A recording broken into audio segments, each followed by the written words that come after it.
Let's raise the audio and listen in. And then happy to take your questions. Yesterday, Secretary Austin spoke with his UK counterpart, Secretary of State for Defense John Healey, to discuss a range of regional and bilateral issues.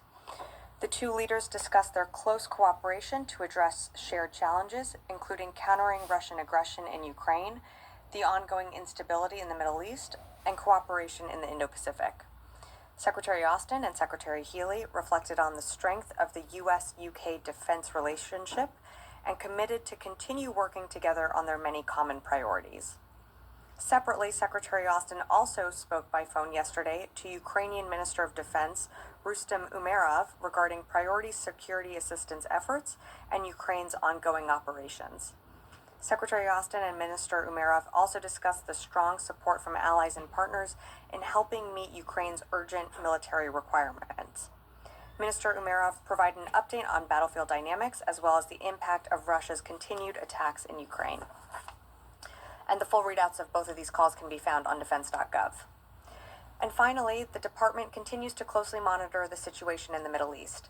As you've heard us say throughout the week, Secretary Austin and the department have taken actions to reinforce the United States' commitment to defend Israel and to protect our forces by strengthening U.S. military force posture and capabilities throughout the Middle East in light of the escalating regional tensions. We remain focused on de-escalating tensions in the region while also postured for deterrence and the defense of Israel. The U.S. government also remains very focused on securing a ceasefire as part of a hostage deal to bring all hostages home and to end the war in Gaza. And with that, I'd be happy to take your questions. Tara.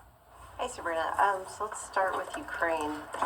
You just did the readout from the call. Did that call include, now that Ukraine is on an offensive, does that change what sort of weapons they are seeking? And would the U.S. support a different request specifically to support this new offensive maneuvers?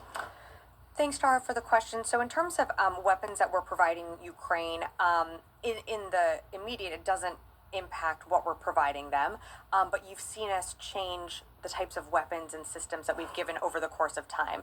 And certainly since the war began back in February and our first security assistance package rolled out, the types of artillery, the types of equipment that they were getting, you've seen that change and evolve over time to where they have sophisticated long-range capabilities, along with, we're training their pilots on F-16s. So you've seen us modify and give different capabilities over time, and we reserve that right to continue to do that.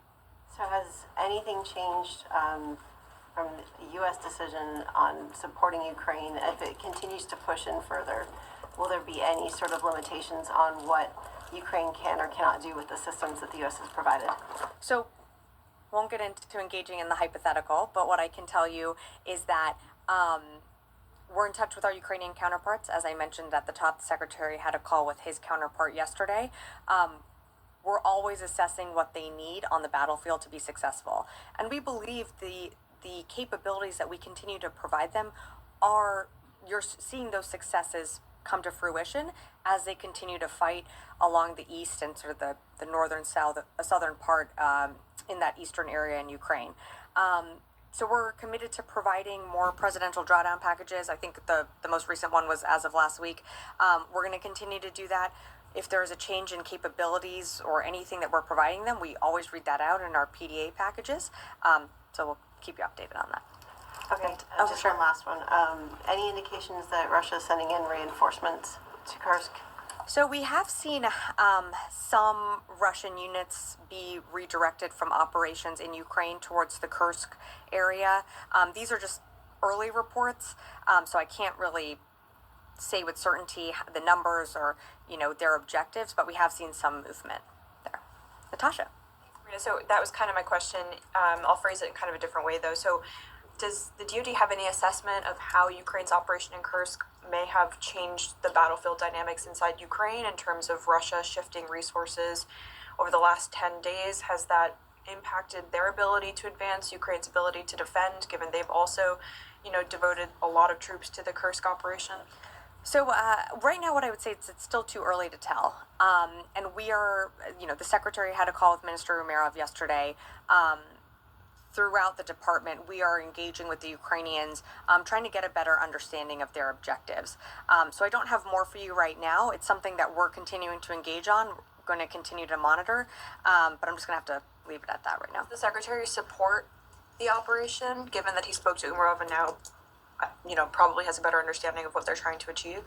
Well, what I can tell you is that we're still trying to learn more about it. We're still trying to learn more about what their objectives are. So I'm not going to get further into what they discussed on the call or our support. What I can tell you is where we are supportive, and that is Ukraine continuing to defend itself. And that's why you've seen us provide packages at the rate that we do and at the consistency that we do. And that commitment hasn't changed. And the president has been clear that we're going to stand with Ukraine for as long as it takes. So I think we'll just leave it at that. Yes, over here. Thank you so very much. I have two questions, one on Iran, one on Afghanistan. Let's start with Iran. Ayatollah Khamenei, the supreme leader of Iran, yesterday said that non-tactical retreat in any field, including the military, leads to God's wrath. How does the Pentagon interpret that? Does it suggest Iran is still considering a retaliatory attack on Israel, or it includes that Khamenei, the supreme leader of Iran, is backing down? Yeah, I'm not going to speculate on comments that the supreme leader makes. What I can tell you is what we're doing in the region is that you've seen from some of our announcements that the secretary has made is that we are moving additional capabilities into the region so that regional tensions can calm, and so that we're bolstering our security presence should we need to defend Israel if Iran were to attack. We don't want to see that happen, which is why we've been very clear, and you've heard Secretary Blinken speak to this as well, and Secretary Austin, when they were on their trip in the Indo-Pacific together just a few weeks ago, that we've been very clear with Iran directly, publicly, and privately, that we do not want to see this broaden out into a wider regional war. If Iran retaliates against Israel, how does the Pentagon assess the threats from the proxies in the region in Syria, Iraq, Lebanon, and Yemen? And what strategies are in place to counter these groups if they join forces with Iran in any sort of coordinated attack against Israel? So appreciate the question, but as you know, I'm just not going to engage in a hypothetical on if, what, and when could happen. What I can tell you is what we're doing, and that is exactly what I said earlier, is that we've increased and enhanced our regional presence so that to send a message of deterrence, to send a message that we don't want to see this widen out to a regional war. And when it comes to attacks on our forces, you've always seen us take measures we need in order to respond. And if there were to be any attacks on our forces, whether it be in Iraq and Syria, we always reserve that right to respond at a time and place of our choosing. But I'll just leave it at that. Dan. So on Ukraine and the situation in Kursk, could you just maybe clarify a little bit about what's happening on the battlefield and how to interpret it? You were indicating that Russian forces have had to be diverted from areas in Ukraine, from Donbass, to help defend Kursk. Is that correct? All right, so we are going to step away